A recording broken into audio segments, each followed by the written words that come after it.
capacity of their operations. Some there will be 30%, some there will be 40%.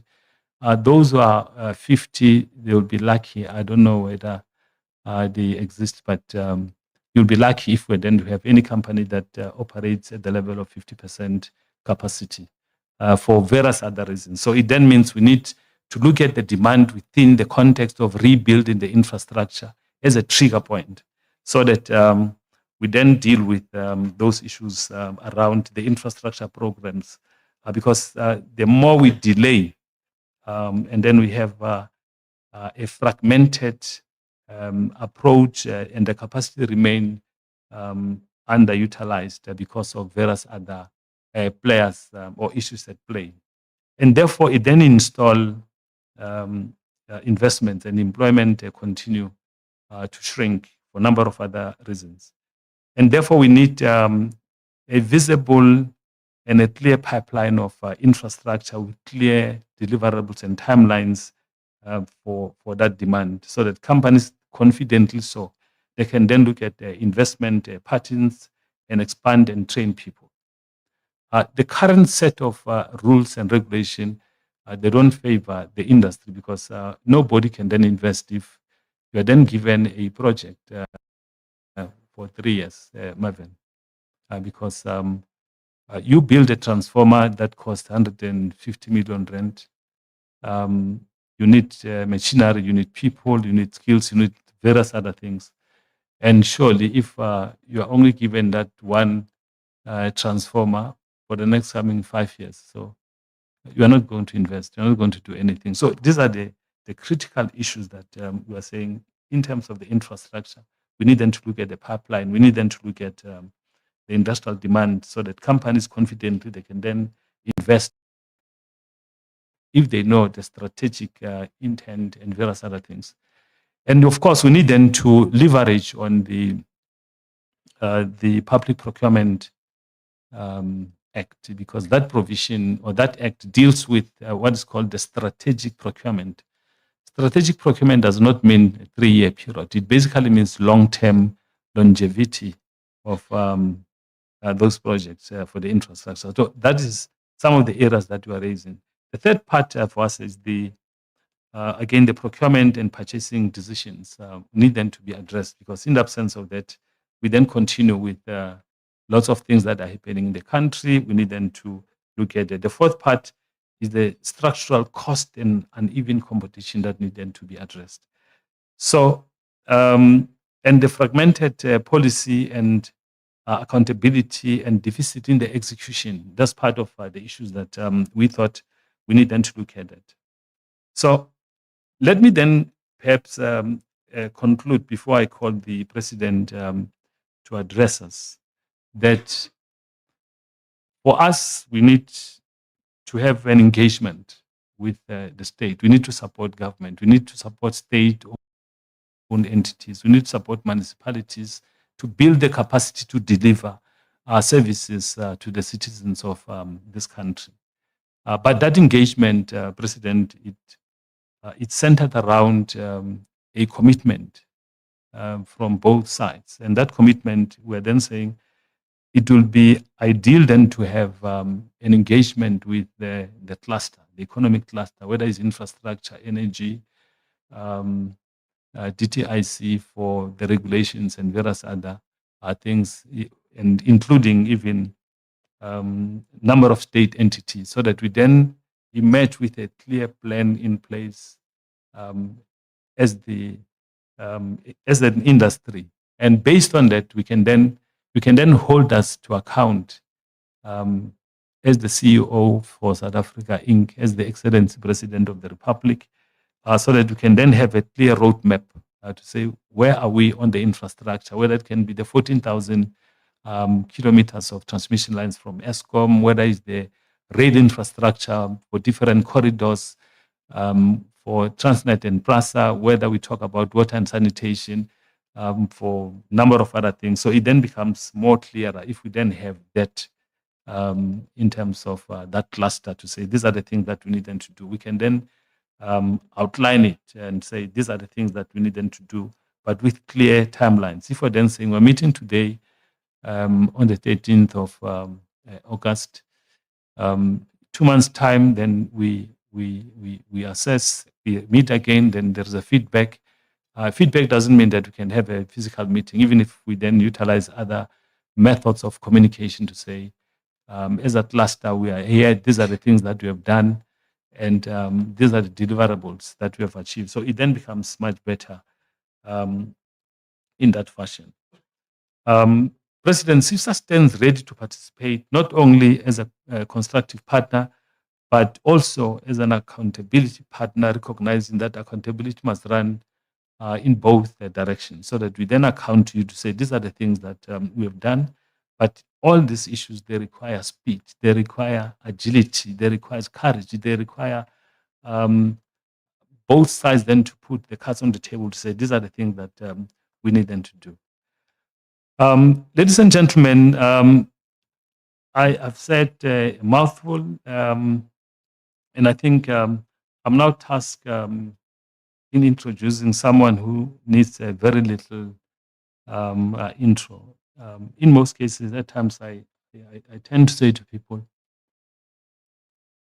I don't know whether this is a colonial thing that when you introduce somebody, you start by, it's like you are reading a CV. This person went to this school, have done this thing, and they have worked for this company. So the president is not looking for employment at all. So what deserves acknowledging this morning is the present appreciation of the role of the organized business in national developments. And then President, it then gives me an honor to introduce.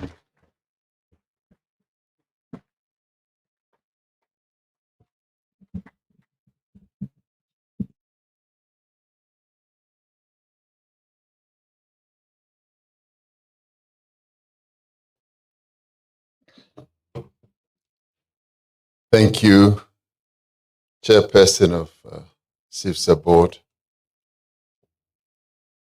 Mr. Elias Monache, the Chief Executive Officer, members of the SEIFSA Board and Council,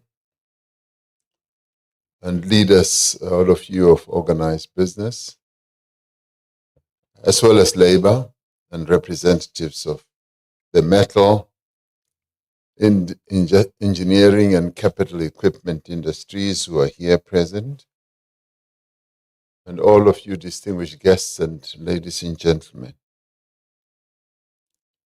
It's really a great pleasure for me to be here with you this morning and to join you for this presidential breakfast.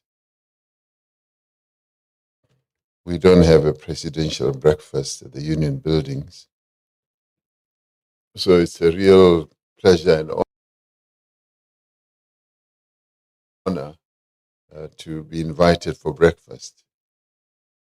I usually don't have breakfast. I don't know what you're going to offer. For more than 80 decades, your organization and the industries that it represents have been at the heart of South Africa's industrial development. You have really been the backbone and the base, as you call it, of the industrialization of our country. That drive, just that carry our electricity, the equipment that moves goods through our various roadways and railways, and the components that keep our factories operating. So in more ways than one, your industry plays a critical role in the industrial development of our country and indeed in the economy of our country.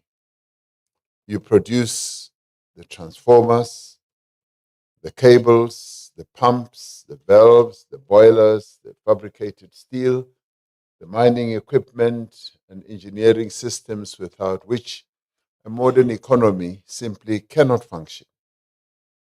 With more than 1,300 members, SEIFSA represents an industrial capability of immense strategic importance to our country. When one travels around the world, and indeed on our continent especially, you do not find a resource as powerful as you are as SEIFSA. Yes, maybe in the Northern Hemisphere you do, and in the East you do. So you are an important key role player in the economy of our country. That capability matters particularly now because our country is entering one of the most important periods of infrastructure investment and economic reform since the advent of democracy. Our task is to ensure that this investment does more than build infrastructure. It must rebuild the South African industry itself. Every transmission line that we aim to build, every railway we want to rehabilitate, and every port we intend to expand, and every water system we construct should contribute to the expanding productive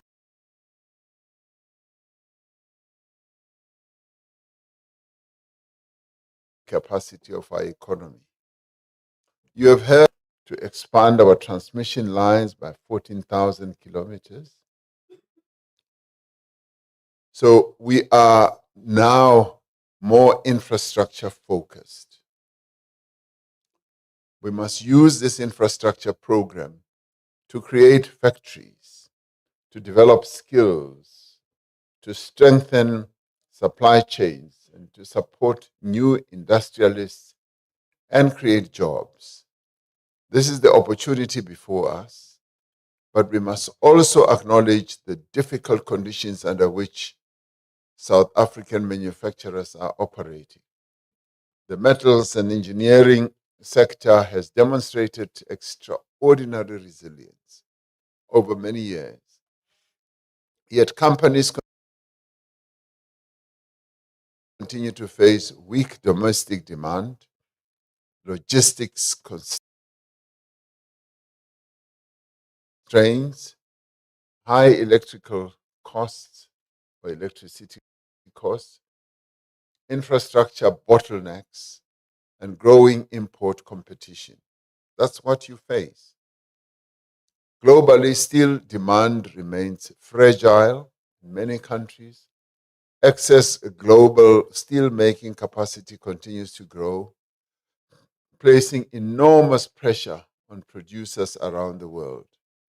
Geopolitical tensions, disruptions to supply chains, and volatility in energy prices are also adding further uncertainty to the efficacy of your industry. South African companies feel these pressures directly, and I think you feel them more in your own businesses. Investment decisions are delayed, margins are squeezed, factories operate below capacity, and ultimately jobs are placed at risk. We cannot accept the continued erosion of South Africa's industrial base. We have seen it play out in front of our own eyes. It's rather a sad sight as you go through various of our towns that were like the industrial hubs of our country, not only here in Gauteng, but also elsewhere. And when you see big structures that have become derelict. The other day I was in Mpumalanga and I happened to go past what used to be Highveld Steel and just saw these massive buildings that have now become derelict and no longer really pumping or functioning. It's a sad sight. Manufacturing is not simply another sector of the economy. It is the fundamental center of our economic sovereignty. It generates skills, it drives innovation, it supports exports, it creates productive employment, and it sustains thousands of businesses throughout the economy. When we boast that we are the most industrialized country on the continent, it is this sector that you represent that we are essentially boasting about. That is why government is working with business and labor to address the structural constraints that have held our economy back. 6 years ago, we established the Operation Vulindlela in the presidency, working together with Treasury to accelerate reforms in a number of areas. In our electricity, which, as we all know, was challenged, in logistics, in telecommunications, in water, and also in the visa system. Yesterday, we were launching the electronic travel authorization at OR Tambo, just to enable people who want to visit our country to come in with ease, to sit wherever they are, either in Mumbai or in Shanghai or wherever, deeper parts of China, or wherever they are, or in Timbuktu, on our continent, and apply for a visa rather than travel all the way to our embassies that are far away.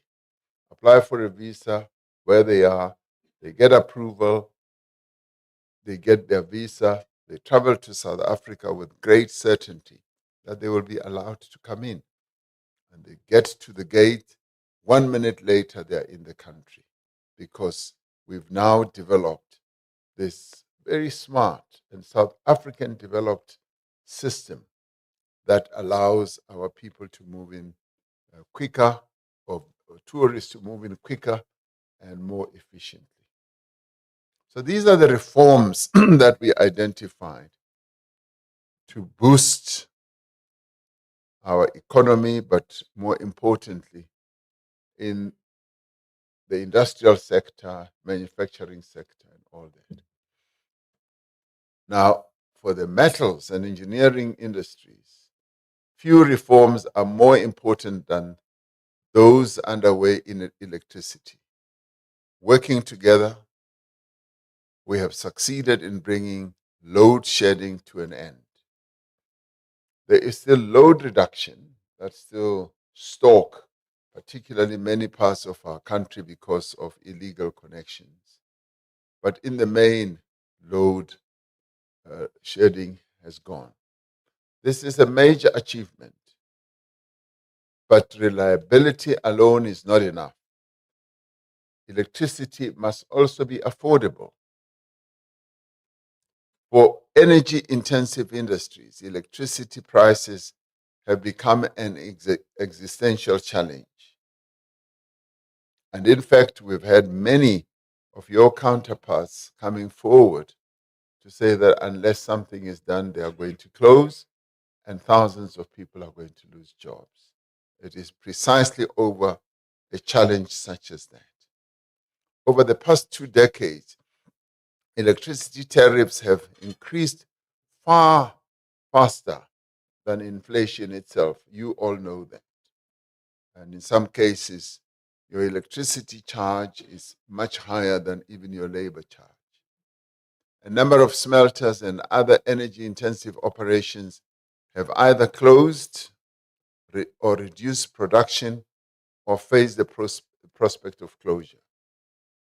These are not industries that can simply be switched off today and restarted tomorrow. Once a smelter closes, we lose productive capacity in our country, we lose skills, we lose export earnings, we weaken entire industrial value chains, and we lose jobs. That is why the next phase of electricity reform must now focus us not only on security of supply, which we've been working on, but also on reducing the cost of electricity. That must now be our focus. You may recall that we used to be one of the lowest cost electricity producers some years ago. And in fact, for us to have built a number of smelters, including one that we built in Mozambique, Mozal, was because we were producing electricity at a very low cost. We've now become the most expensive, if not one of the most expensive. We're now moving towards a competitive electricity market in which multiple generators will compete to supply electricity, meaning that we have now gone past just the efficient generation. We now must move to an era where there is competition, which will help to bring down prices. The South African wholesale electricity market is expected to begin operating next year. Competition between producers, that is generators, combined with expanded transmission capacity and continued investment in new generation, must ultimately produce a more efficient electricity system and put downward pressure on the cost of power. The reforms implemented through the Energy Action Plan have already unlocked unprecedented investment in new generation capacity. The Northern Cape could never have seen more than 100 billion rand being invested in that arid part of our country with a population that's far less than other provinces. But they have, because they have this wonderful resource given to them by Providence, that they have radiation that is equal to no other place in the world. Because of the reforms that we have inaugurated, they have been able to harvest that resource and utilize it to generate electricity. But a competitive electricity market also requires a transmission system that is independent, efficient, and capable of providing fair access to all market participants. That is why we have established the ESCOM restructuring task team to oversee the detailed work that is required to establish a fully independent state-owned transmission company. Now, people often become very critical and they say, we are selling the national silver, we're selling the state assets, we're privatizing. We're not privatizing anything, particularly when it comes to the electricity sector. What we are doing is to restructure ESCOM so that ESCOM becomes much more competitive and we bring in other players, as we have already. And in fact, when people begin complaining about this, I even say to them, if you have solar on your roof, which I have, you have become an ESCOM because you are generating electricity from a free resource. You're generating electricity, and one of the reasons, or two of the reasons why you're generating electricity is reliability. When ESCOM was going through its load shedding era, you became frustrated and you wanted reliable energy. Nothing wrong with that. But at the same time, what you're also doing, you're seeking to reduce your costs. And if you look at your electricity bill as an individual consumer, you'll find that during the day, you are utilizing solar, and it is only at night when you shift to utilize the grid. Now you are balancing your costs factors. And that is why we moved in that direction. So ESCOM remains a state-owned enterprise. It now has competition from you, Your ESCOM, I don't know number what. We have how many households in South Africa? 18 million or so. You're one of those households. Not all households, of course, generate electricity, but you're one of those households. I generate electricity. I'm an ESCOM. I utilize the sun, and I've reduced my cost of electricity, which makes my wife very happy. And I'm still connected to ESCOM. So ESCOM still gets slightly less money from me than the past, but it's good for me. It's good for me as a consumer, but I now have reliability. ESCOM continues to be owned by government. We have not privatized it. All we have done is to introduce other generators, myself, and a whole number of other generators have now come into the market. And I always say to them, do you remember the days when Telkom was the only telecommunications provider in the country? Elias, those days you could not call your grandmother in the rural areas. But today your grandmother can pick up the phone and call you. She couldn't because Telkom had not been able to spread the telephone lines to the rural areas, to all parts of South Africa. When we opened the market to bring in other mobile players, all of a sudden, your grandmother can now call. What have we done? We brought in competition. Has that killed Telkom? No. The government still owns Telkom. We own about 40% of Telkom. And Telkom has become competitive. It is now competing head to head with the mobile operators. And in some cases, is even beating them. They have greater capability in other areas. Similarly, we say, so what has that done? It has reduced our telco costs, brought them down. We're no longer relying on one. And competition is good in our own lives and in what we are offered as services generally. It is good because it gives you choice. You focus on what matters to you. Is it reliability? Is it cost? That is what we've now done. ESCOM continues to be owned by government.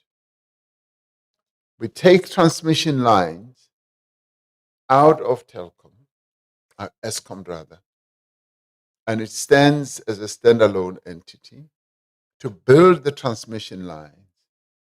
ESCOM currently is burdened with a huge debt. It is unable to build as the 14,000 kilometers of transmission. The lenders will not give it money. You set up a separate one which is 100% owned by government, because government must continue from a security point of view, because transmission line is about sovereign security. So government must continue to own that, to regulate it and all that. But in order for all other generators like me, if I produce excess electricity, I want to put it on the grid, on the transmission lines, and I'd like that to be controlled by another entity, not my competitor, because ESCOM has now become my competitor. But I use ESCOM. Sure, I'm its customer, but I'm its competitor. So that is the reforms that we are bringing through. The energy transition must become an industrial transmission. South Africa should not simply import the technologies required for the new energy company. Now, in the end, your industry is the one that is going to help us build these 14,000 kilometers, which we have to build, of transmission lines. the National Transmission Company of South Africa, NTSA, will then expand the transmission lines it has. It takes on the assets, it pays Eskom the value of what Eskom has done for the nation to install. And Eskom then continues, strengthen its capability, get into other areas, renewables, nuclear, what have you, becomes the gigantic energy company that it is always meant to be. Where we have capability or can realistically develop it, we should be able here in our country to be able to develop and build this transmission line. Our renewable energy program can support domestic production, the production of towers, transformers, cables, switch gears, structural steel, and other electrical equipment. And you are the sector that is meant to do that. Our mineral endowment gives us an opportunity also to move further into green metals and mineral beneficiation. And you stand at the center of it all. Our engineering capabilities position us to participate in emerging industries such as battery, manufacturing, and green hydrogen. I have a massive battery that powers my solar. And the person who installed it, he says, Mr. President, did you know that this battery was made here in South Africa? And it is one of the best that we have. And this company is now exporting these batteries. A massive battery like that made here in South Africa. That gave me joy because it means that the heartbeat of steel manufacturing is still there in our country. And nowhere is the industrial opportunity more immediate than in the expansion of our electricity transmission network, our various other components of electrical proficiency. Over the coming decades, South Africa needs around, as I said, 14,000 kilometers of new transmission lines, and together with major investment in substations and transformation capacity. This is the largest transmission expansion program in our country's history. And think for a moment about what this means. Thousands upon thousands of transmission towers, hundreds of thousands of tons of fabricated steel, thousands of kilometers of conductors and cables, transformers, insulators, switch gears, substation equipment, foundations, control systems, engineering services, transport and logistics. And all of these connected with your sector. And behind every one of these products are factories, are workers, are engineers, artisans, and suppliers. This should become one of the great industrial projects of our generation. Much as it has to be done over the next 10 years, once capability is there and the financing component is there, and we're now crunching the numbers on the financing, this is going to inject enormous capability amongst yourselves as players in this industry. South Africa already has significant capability in steel fabrication, in electrical equipment, distribution transformers, and power transformers. As I was saying about the battery that now powers my solar. We must use the transmission program deliberately to rebuild and expand this capability. We should not find ourselves 10 years down the line with a vastly expanded transmission grid but a diminished domestic manufacturing capability. That would represent a missed historic opportunity. The transmission program must therefore become both an industrialization program and a national skills program. It will require engineers, it will require electricians, it will require welders and boilermakers from yourselves. I digress for a moment. I visited Sasol the other day and was just gobsmacked with what I saw. A massive industrial complex, and I'm sure many of your companies have done work for Sasol because it is so big. But it was a joy to see how the workers developed the skills from being welders, from being engineers, from the various disciplines that they have. And young, black, white, women workers involved in industrial capability of enormous proportions. I was deeply impressed.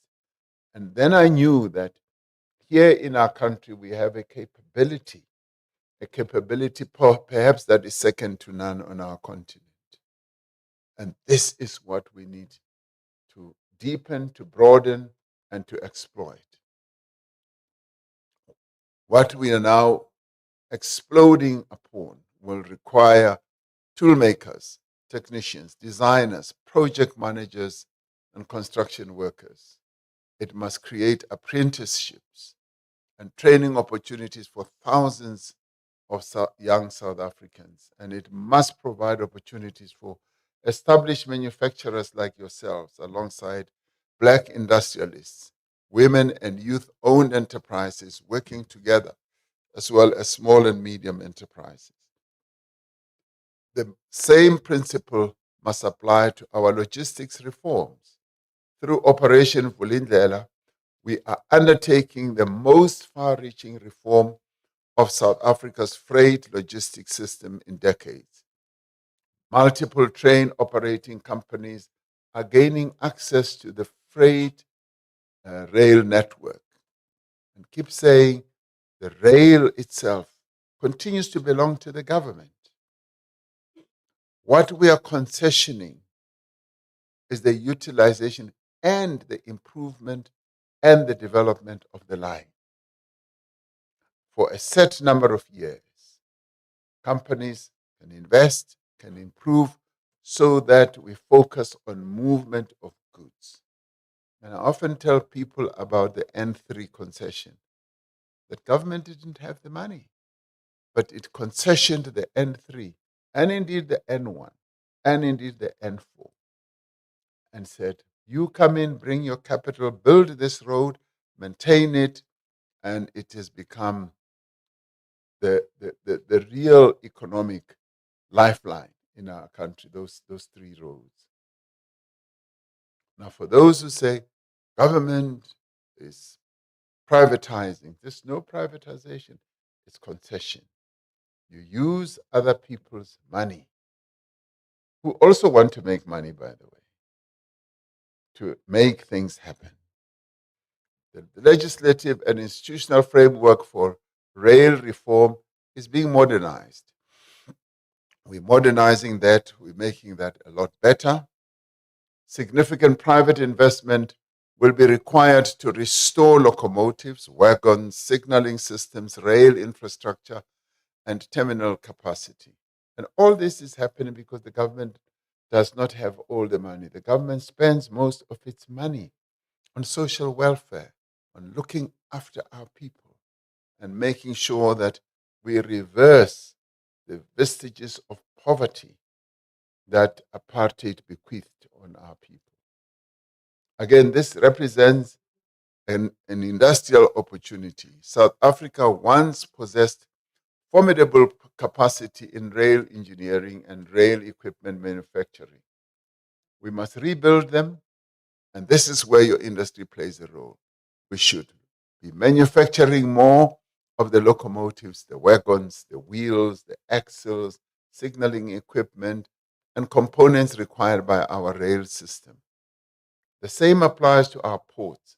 Significant investment is being directed towards port infrastructure, cranes, handling equipment, and terminal modernization as we advance reforms in the port system.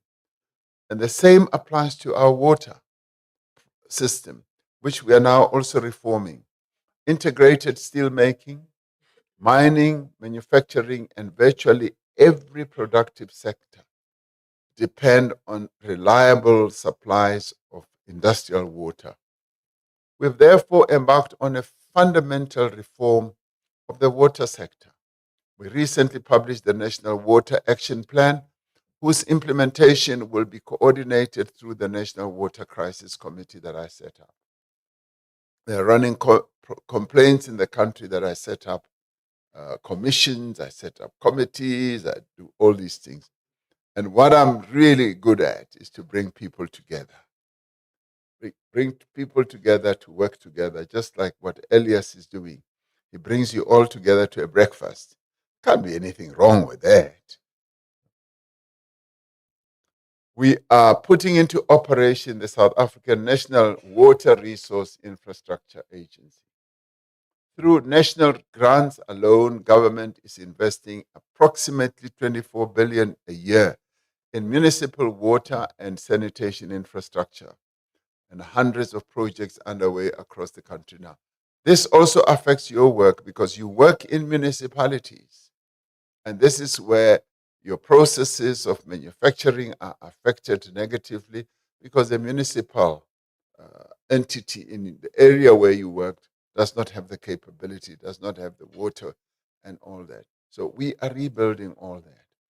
Further investment is being mobilized through public-private partnerships and new financing mechanisms. Once again, this means demand for pipes, pumps, valves, treatment equipment, structural steel, engineering services, and construction materials. And this is your forte. When we consider transmission, rail, ports, and water, renewable energy, mining, social infrastructure, and defense together, we begin to appreciate the scale of the opportunity. The opportunity is immense, and it is just continuing to grow into a massive opportunity. Government's infrastructure program, as you heard me say, is around 1 trillion rand over the next 3 years. We should view this not simply as a construction program. We should view it as an industrial strategy. The central question is therefore, how much of this productive capacity requires to deliver the infrastructure that we should put in place to build South Africa? This does not mean that every nut, bolt, and component must necessarily be manufactured locally. However, nor should localization become a license for inefficiency. But localization must be competitive. It must meet the technical standards. It must also deliver quality. And this is where you come in. It must deliver on time, but where South African firms can produce competitively, public investment should help create the scale as well as the certainty that enables them to invest. Industry repeatedly tells government that manufacturers cannot invest in new factories without visibility of future demand. That is a reasonable concern, I must say. This is precisely what your chairman, Elias, was also saying. We therefore need to improve the coordination and also the publication of the infrastructure pipeline so that companies can have line of sight of what government and state-owned enterprises and other public institutions intend to procure over the next 5, 10, and even 15 years. And we are told, for instance, that the order book for a number of implements or equipment is quite congested. And unless you have a clear timeline of when you will need it, you will only get it much, much later. So we do need to start populating your order book so that you have in your own plans clear sight of when things will start happening. A manufacturer deciding whether to invest hundreds of millions of rands in a transformer factory cable plant or fabrication facility needs confidence that there will be an order book. Predictability, as your chairman was saying, creates investment. Investment creates capacity. Capacity then creates the jobs that we need. This is why the Steel and Metal Fabrication Master Plan remains important. Government will continue working with industry, with yourselves and labor to address the structural challenges facing the steel value chain. The future of the metals and engineering sector is inseparable from the future of our steel industry.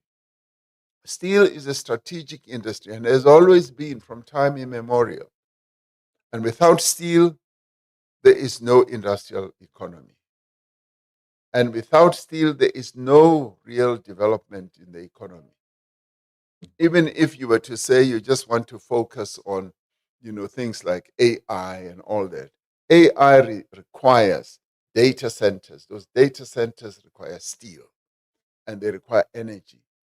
There are no transmission towers, there are no railway lines, there are no mines, and there are no factories. There can be no bridges, ports, or major water infrastructure without steel. Supporting a competitive and sustainable steel industry is therefore a national priority for us. And that is why when one of your key companies was facing real challenges, government did say, we're not going to allow this to fail. But support must go together with competitiveness. Our objective must be an industry that invests in modern technology, that improves productivity, that reduces its carbon intensity, produces consistently to international standards, and competes successfully in export markets as well. We must also deepen the domestic value chain. Where major equipment has to be imported, government will increasingly use instruments such as the National Industrial Participation Program and Supply Development Requirements to ensure that these purchases generate the benefits for the South African economy. Now, these benefits must include local investment, technology transfers, research, as well as development. It must also involve supplier development, skills, and export opportunities. Now, around the world, as some of you will know, governments are taking steps to protect strategic industrial capabilities and secure critical supply chains. And in some cases, they often say it's too big to fail. So therefore, they make interventions. That is too important to fail, and then they make interventions. South Africa cannot be indifferent to the unfair trade practices. At the same time, we must recognize that downstream manufacturers also depend on competitively priced products or inputs. Our trade policy must therefore strike a very careful balance. We must protect efficient domestic producers against unfair competition, whilst ensuring that downstream manufacturers are not penalized where domestic supply is unavailable, inadequate, or uncompetitive. Now, the work being undertaken by the International Trade Administration Commission, ITAC, on steel tariffs and rebates is intended to achieve precisely this balance. Trade measures alone, however, cannot secure the future of South African manufacturing. Ultimately, our manufacturers must know that they must compete. They must compete on price, they must compete on quality, and they must compete on technology. And in the end, they must be efficient in delivery as well. as many of your companies are. Government's responsibility is to create the conditions in which you are able to do so. This means reliable and affordable energy, as we were talking about earlier, efficient railways and ports, reliable water, modern infrastructure, access to finance, appropriate trade measures, predictable regulation, where you often criticize us, and a skilled workforce. Industry has responsibilities as well. We need companies that are willing to invest. We need companies that are prepared to modernize their factories. We need companies that are up to scale with regard to improving productivity. We need companies that will develop local suppliers. And we need companies that embrace transformation, that know that transformation is the order of the day. When I visited Sasol, I began in my head to contrast Sasol with a number of other companies that exist in our marketplace. What I saw in Sasol was a transformed company, a company that has enabled the empowerment of women, that women play a critical role. You never used to find that in South African industries. All you ever found was just men only. And as I looked at the women, both black and white, they were wearing their overalls, they were getting into the belly of the big machines. They come out with oil, water on their heads. They say, we are doing the work. And I saw a company that has employed a very mixed cadreship, a cohort, I must call it, cohort of top executives, middle executives, top executives of both black and white and women, white women, black women, colored, Indian, you name it. A complete, beautiful Madiba's rainbow cohort in the company. But when I go to other companies in our country, I don't see that. I don't see that transformative sort of display. And I've often wondered, why is it that other companies can do it and not all? Is it will? Is it drive? And I asked the CEO, I said, how did you achieve this? He says, it was intentional. Intentional because, he said, Mr. President, we employ all these rainbow people, and we therefore need to infuse them in the various structures of our company. And he confidently said, Sasol is truly transformed. And I saw it myself. But when I go to other companies, I just see a one-dimensional cohort. And I often wonder, we are a diverse nation. Why is it not happening elsewhere? So transformation then becomes one of the key areas that we drive. Why is that so? To extract the juice of capability from everyone, to extract the capability, the wisdom, the intellectual capacity that everyone has to give.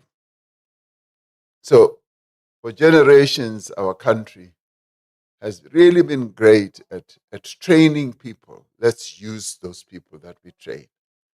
We've trained artisans, really outstanding artisans that are in demand in other parts of the world. They tell me when you go to the Middle East, you'll meet all manner of artisans from South Africa. So let's train them and let's bring them back, because they have produced skills such as fitting, turning, electricians, boiler makers, welders, millwrights, and tool makers. They are there. We have produced them. Many of these skills subsequently spread throughout our economy and somehow throughout the world.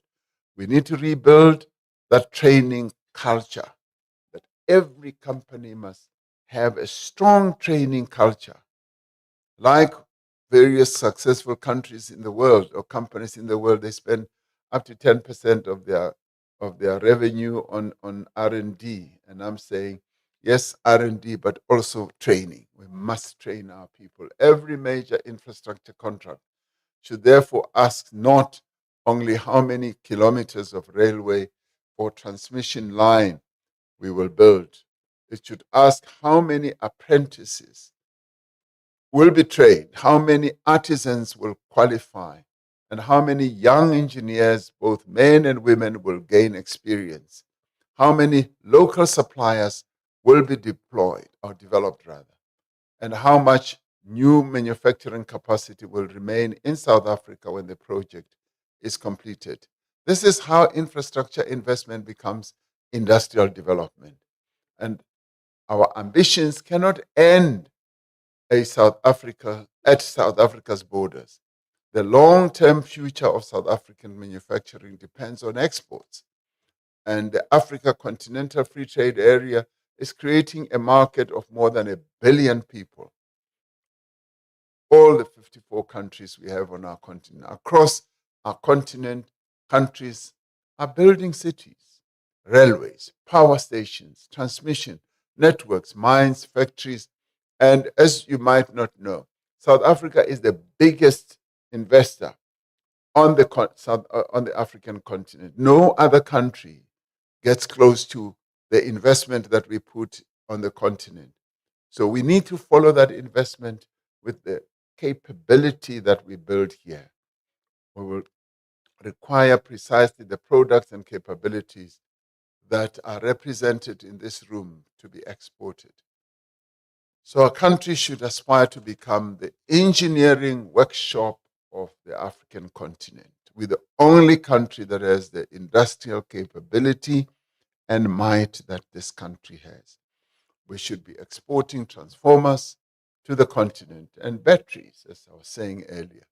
We should be exporting mining equipment. We should be as we are already exporting railway equipment. We should be exporting pumps, valves, fabricated steel and electrical equipment. And we should be exporting South African engineering expertise. And government will continue to support exporters through trade negotiations, export promotion, trade facilitation, and industrial financing. So, ladies and gentlemen, for many years we've spoken about the decline of South Africa's manufacturing capabilities. We must now speak about its renewal.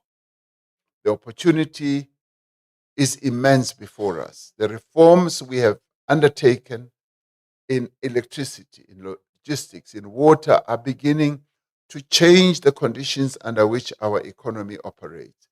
And they're beginning to make our country more attractive to the inflow of capital and finance. Our infrastructure program is creating a substantial pipeline of demand. The energy transition is creating entirely new industries, and the Continental Free Trade Area is opening a vast market on our doorstep. We must bring these opportunities together into a new program of industrialization. From now on, all we must be talking about is industrialization. And even as we look at towns that have really downscaled, I mean, whether it's on the East Rand, in the Kuruleni, whether it's on the West Rand, Sasolburg, or wherever, we must look at them as towns and factories that must now be revived. Government must provide certainty, yes. We must remove constraint, yes. We must become less bureaucratic, yes. We must coordinate infrastructure investment and use public procurement strategically and responsibly. But industry must invest, it must innovate, it must compete, it must transform and train. Labor must be our partner in building productive workplaces, developing skills, and ensuring that workers share in the benefits of industrial growth. If we do these things together, South Africa can once again become a country that makes things, a country that manufactures the equipment for our own development, a country that transforms its minerals into higher value products. It is eminently possible. A country that exports machinery, engineering expertise to the world. And most importantly, we can become a country that creates millions of productive jobs for our people. For real jobs are to be found in those key productive industries. We have the minerals, we have the infrastructure base, we have the engineering capability, we have the industrial experience, and we have the entrepreneurs. And here you are all. And we have a generation of young people who are eager, hungry for opportunity, for skills and opportunity. What is required now is that we bring these strengths together and let us build the transmission lines that we must build. Because if we don't build those transmission lines, we are going to face the mother of all load shedding experiences again. Because right now the grid is full and it needs to be expanded so that the renewable energy constructors or generators are then able to put the new energy that they are generating onto the grid. So let us build those transmission lines. We should be able to rebuild our railways, which we are doing. We should modernize our ports, which we are busy doing. We should secure our water infrastructure, which we are working on fervently. But as we build them, we should also rebuild South African industry. And this is who you are. Let us make this infrastructure program the foundation of a new era of industrialization in our country. And we must produce more in South Africa. And we should also export more from South Africa. And we should create jobs. We should build industries. We should develop capabilities that will sustain our economy for generations to come. So I'm confident that if we continue working together, we can build an industrialized economy worthy of South Africa's immense potential. And this is what the future portends. And this is where we should go. And yes, Elias, the timelines then become more evident. The timelines are then well set out. And everybody then knows that as we build this capability, these projects come on stream, and this is when they come on stream, and our destination is to ensure that we conclude everything we do. So thank you very much. It's good to be among steelmakers. As I walked in, I got a sense, each time I walk into rooms, usually I go to conferences that are where many of the people who attend are money people. And as I walk in, I often say, I smell money because they're money people. I just smell it. I've developed my sense of smell. But now, when I walked in here, I saw everybody seemed to be as cold as steel. As cold as steel. And I asked myself, what am I smelling? I said, I want to be smelling factories. I want to be smelling, fabricators. I couldn't decipher it. It's only now that I see that indeed there are steel makers here. Thank you.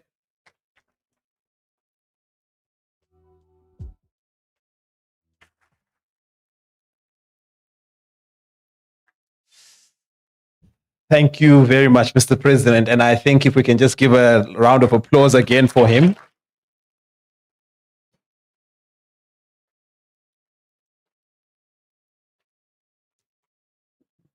Mr. President, I think what I really appreciated from your talk is that across all the different areas, energy, rail, water, you clarify the reform position, and we do see that reform taking place. And importantly, then you then quantified in a number of instances that the potential is there. And also importantly, there was persistent and consistent reference to the fact that the people in the room are where the solution lies. So, President, thank you very much for that. And that was really a takeaway for me. Now, the president has been very, very gracious to allow us a maximum of 3 questions. As you all heard earlier on, that we are competing against SADC heads of state. So our time is very, very tight. So what I'm going to ask for is 3 questions from the room. We'll have to manage this process very tightly. And in doing so, we will also ask for your comment, rather question also, to be concise and to the point.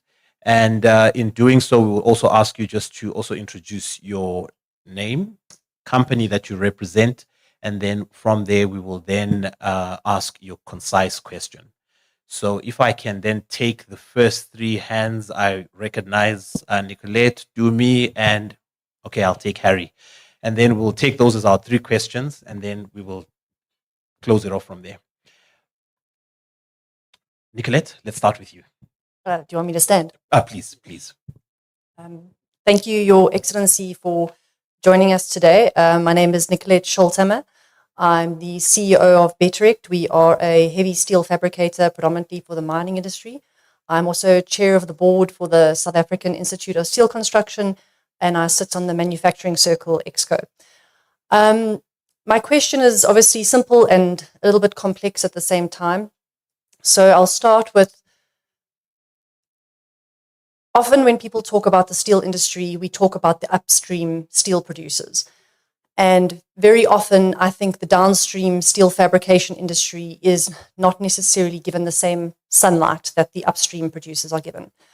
And so you spoke a lot about competition, being competitive, as well as security of supply. And I think that is very important to have security of supply with regards to upstream steel production.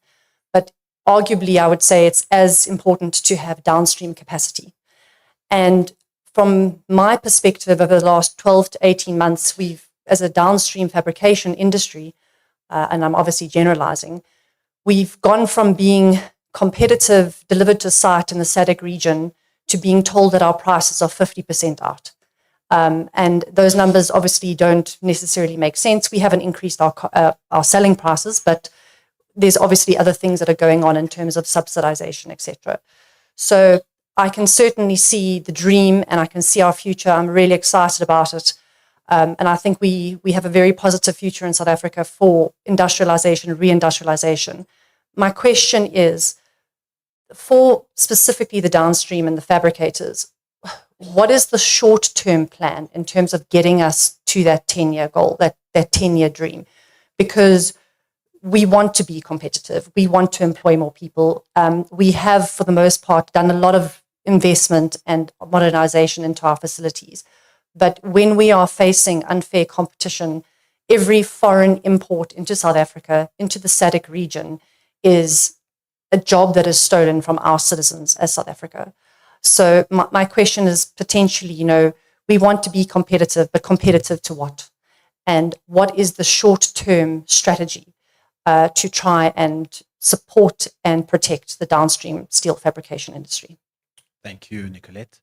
Next, I had Dumi Setlo, also a SEIFSA board member. Thank you, Tafi. Good morning, Mr. President. Dumi Setlo, I'm a board member at SEIFSA.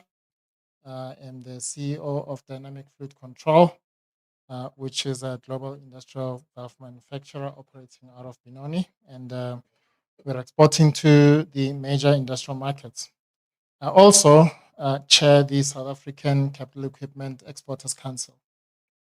Thank you for the inspiring remarks this morning, and congratulations on the milestones that your government and cabinet have achieved with the launch, especially yesterday, of the ETA. We saw that on TV. And the electricity and logistics improvements that are absolutely evident. Mr. President, my interest is quite a bit aligned to what Nicolette was asking about as well, so I will try to build on that in some way. Our interest is in the downstream element of the steel industry. In the previous regime of procurement regulations, we found that the rules were clearly defined. However, the areas that always let us down was in the monitoring and enforcement. These were weak. They were flouted by procuring entities, and the procuring entities looked away when suppliers chose to import. We are seeking assurances that in the new regulations, monitoring and enforcement will be addressed. The new regulations must make it obvious that local value add is non-negotiable. The reason that is important, Mr. President, is that we need to be deliberate about localizing our supply chains and keeping as much of the value add in the country. This is what is going to create jobs. As you rightly said, Mr. President, localization is not a license to be uncompetitive and take advantage. But I think Nicolette covered it quite well, comparative to what? When we make regulations and then find that they are weakly enforced, the whole effort to create jobs is undermined. So my question, Mr. President, is actually not quite a question, it's just a request for you to comment on these remarks. Thank you. Thank you, Dumi. And then lastly, we have Harry Castle.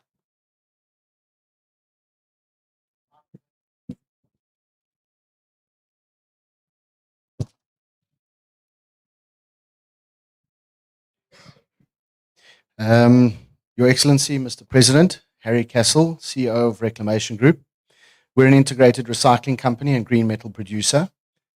My question is, when will the 1 trillion rand spend be implemented and the infrastructure program in the main be implemented? You did address it in your address, but the real question is what could the industry do to unlock and unblock the hurdles to implementing the program urgently? This process is critical to the survival of our industry, both downstream and upstream, and urgent. So the question in the main is, what can industry do to fast track the public infrastructure program investment and rollout? Thank you. Thank you, Harry. Mr. President, I don't know if you want to come back up and, okay, thank you.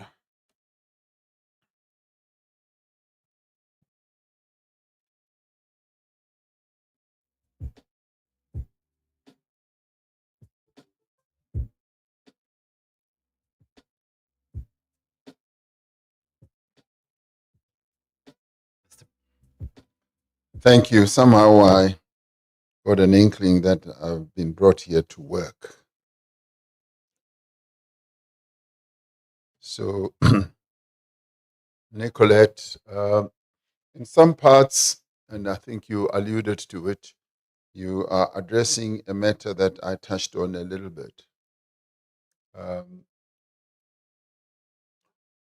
And this is not sort of unique to us, where competitors come in and somehow, sometimes for unfair reasons, they outcompete your locals. What should your locals do, or what should they rely on? Should they rely on some measure of protection or certainty of being able to get market positioning? Now, there are two aspects.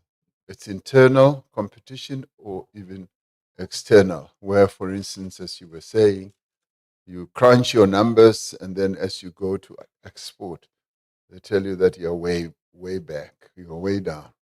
And that to the extent that we have a bit of control over that, it's weak because you are now out there in the open field. So not saying that you must use your wits and ends, but because you are one of us, and because we belong to a family of nations in the area, even on the continent, there needs to be certain sort of protocols and rules that will also deal with areas that our companies deal in, various sectors and all that. And that is a matter that has obviously got to be properly developed. We're meeting tomorrow and day after tomorrow is SADC. And some of the issues that we deal with there is trade relations, and how do we protect our producers? How do they go out and sell their wares and all that? Are there any rules that need to be adhered to? And now we've become part of the Continental Free Trade Area. And that free trade area means that we should be able to move goods and services seamlessly without any barrier on the continent. But the issue of pricing and competition still comes in. And so therefore it is a matter that in the end, as our priests, I can call it, or whatever, in Ghana, where the headquarters of the African Continental Free Trade Area is, as they look at every item, and believe you me, they look at every item. And every country has to submit its own list of products that need to be put into the whole pot of products that can be traded without any barrier. So that is the work that will get involved now. The challenge to you, each one of you, not only you, Nicolette, is that you've got to interact with us at closer range. We need to be aware of some of the challenges you face. And the beauty with all this is that you've got an accessible government. Government is now at your, what do they call it, at the palm of your hand. Government is right there. You are able, through your association, to be able to talk to government and come with not only complaints all the time, but come with suggestions, unsolicited bids. I mean, just to tell you how accessible we are. What we were launching yesterday, the Electronic Travel Authority, was actually what the private sector brought to us as a complaint, as an issue that needed to be addressed.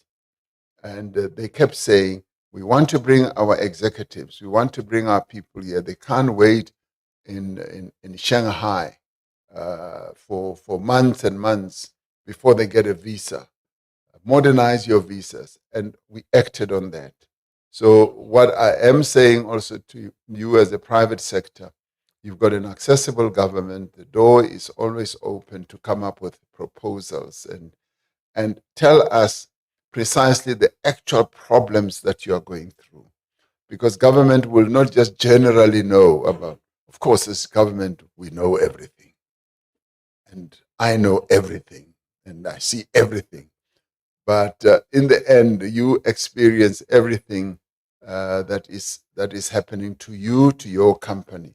So I would say that where there are specific issues that impede the success of your business, we say, come forward and make a proposal, raise the issue so that we get to understand. And where, for instance, there can be some measure of protection, we do. Recently, we had one other player who came forward to us and said, we produce this real good quality product. And this good quality product is now under threat from others outside the country who are bringing what they say is a similar product, and yet it isn't. And that enabled us to look more closely at the said product that was being brought in. And it enabled us to intervene, to have a proper monitoring system. A question that was being raised, I think, earlier by Tumi, about do we have proper monitoring capabilities? And we were then able, we woke up and then started monitoring that product, and we found that it's a product that we should regulate. We should not enable it to come. That other factory that approached us, business rather, was about to close. And they said, we are going to have to close because we are being outcompeted by this company. And And when we looked at it closely, we found that the quality was not only bad quality, but it was a quality that was going to endanger lives in South Africa. So we would never have been aware of that had that company not raised the matter.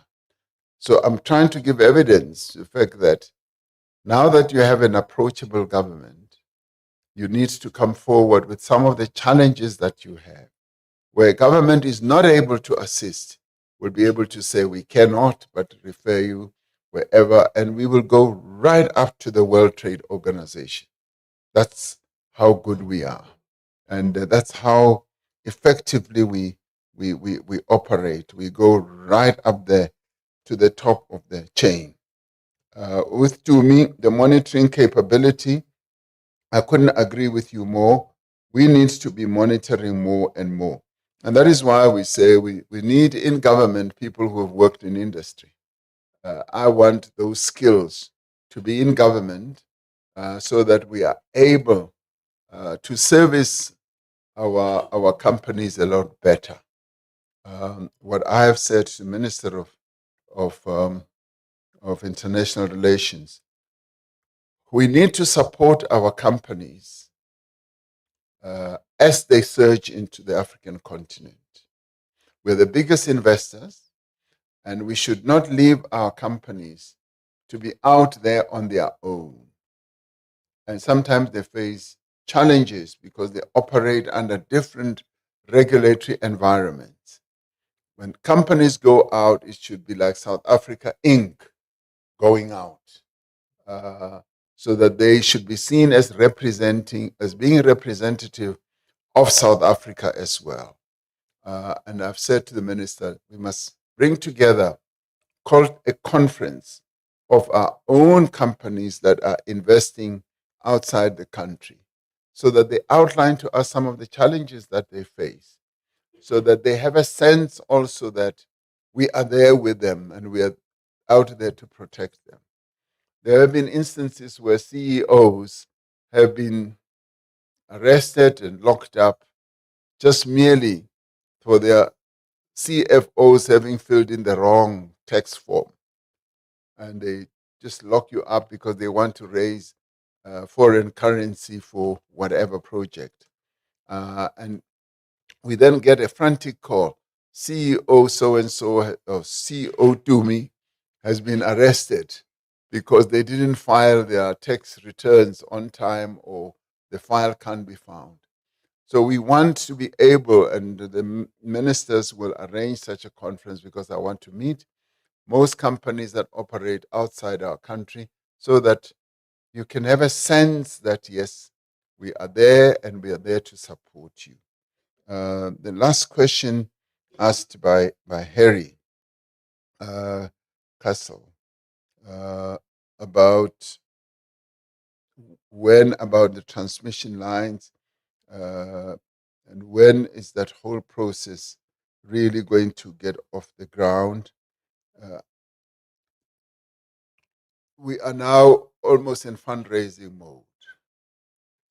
We are now bringing together the private sector and putting together the financing models for the investment in transmission lines. And I know, for instance, they had put out the specs that need to be adhered to for the building and the construction of the transmission lines.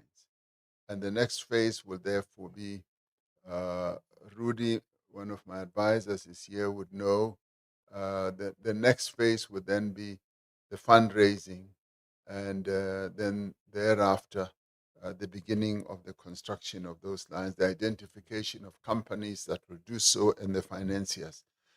So we're not sitting back and doing nothing. We're saying that must now happen. This is part of the reforms that we have started. And I'm in a hurry to have these reforms bedded down and consolidated because time is of the essence. We need to inject growth into the economy. We cannot have a situation where jobs continue to be lost whilst we are waiting to stabilize the reforms. the reforms will underpin precisely the growth and the job creation that we want to see. So I think, colleagues, we are on something that is really good. We have been able to stabilize the downslide, and we've now put in place pillars that are going to support the growth of the economy. Hitherto, we were definitely on a downslide. Our logistics were in tatters. Our electricity generation was not working well. We didn't really have a clear plan of how the grid, which is already under pressure, is going to be expanded. The water system was also directionless, and the roads and all that. I mean, the dream, and people often say that I dream too much. The dream, the dream to have a fast train from Durban to Johannesburg and from Johannesburg to Musina is alive. And I've been saying I want that planning to be speeded up, because that is another one that is really going to demonstrate the modernity of our economy. And if you cannot build a road system, you will remain poor, one of the Chinese leaders said. And so therefore, we need to build these road systems and these rail systems so that people can move, products can move, and services can be delivered. And I think this is the future that we want to see for our country. And once we can do that, jobs then become a derivative or a dividend that we can earn. And young people can then get into jobs and they get more skills. That is the future that we are going to. So thank you very much. Thank you. Mr. President, please, before you go, I'd just like to call up Mr. Mervyn Naidu, SEIFSA President, who will then just thank us all, but would not like to call you back again after asking you to sit down. So if you can stand with us here while Mervyn thanks you.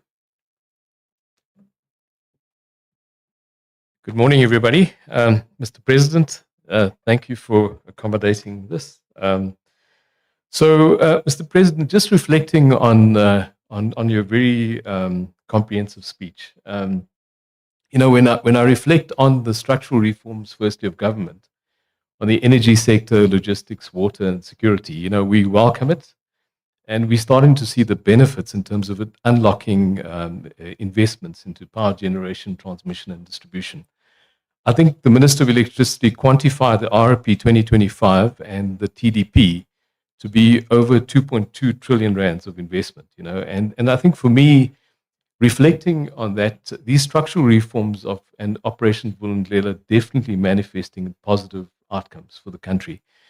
And the key thing for me, Mr. President, is that firstly, we welcome your openness to engage industry. And, I think the key thing as industry, the ask is that we need to leverage off this infrastructure spend as a means of ensuring that we use it as a catalyst to maximize local participation. And, also reflecting on your comments about the Africa Continental Free Trade Area. And, when you reflect on the broader unemployment challenges in the region, I think for me, what's key is that we just don't look at an SA Inc. approach, but an Africa Inc. approach. What's interesting is when you look at Africa's projected to have the world's largest economically active population by the year 2050, something like 1.5 billion people. And China, I think by 2050 gets to less than 1 billion people. Average age in Africa at the moment, 20 years old. And at the moment, inter-country trade on the continent is less than 15% of the African GDP. So I think when you look at the resources on the continent, I think the key thing for us is, as industry, and a lot of companies in this room already manufacture for South Africa, but export into the continent and beyond. And I think for me, the key thing is that we leverage off this infrastructure investment as a means of creating jobs on the continent, looking at the fact that we've got the world's largest projected economically active population. And let's leverage off the demand that gets created by this population, the fact that there's going to be a massive investment into generation, transmission, distribution, and other sectors, and make sure that we have policy that's deliberate, to maximize the creation of jobs on the continent. So I think that's the key ask from us as industry. So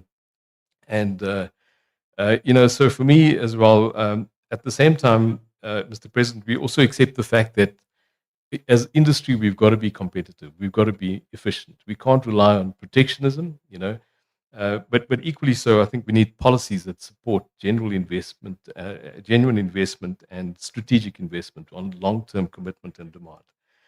So, Mr. President, on behalf of SEIFSA, we would like to now present you with a commemorative gift. So this gift has been manufactured by the SEIFSA Training Center. So the SEIFSA Training Center trains approximately 450 students each year. And these skills and training encompasses all of the trades required for industrialization and localization in the country. And we are equally proud that this training environment has a strong representation of young women. As you said earlier, we need to be inclusive. We need to break barriers, challenging the assumption that trades are only for men and helping to reshape what has traditionally been a male-dominated industry. So I'm going to call upon now Mr. Elias Monachi, the SEIFSA chairman, as well as one of SEIFSA's training center's top performing students, Vision Shlongwane. If Vision can come up. And if you can join me in presenting this commemorative gift to His Excellency President Cyril Ramaphosa.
I'll take it.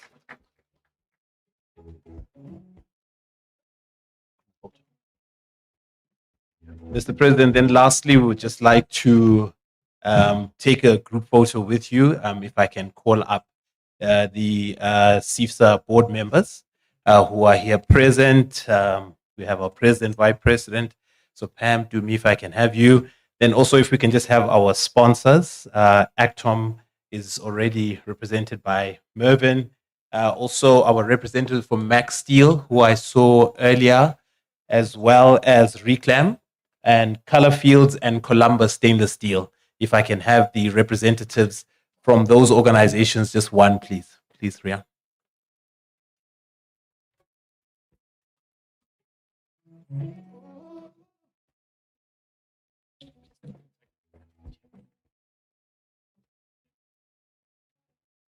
And Lucho?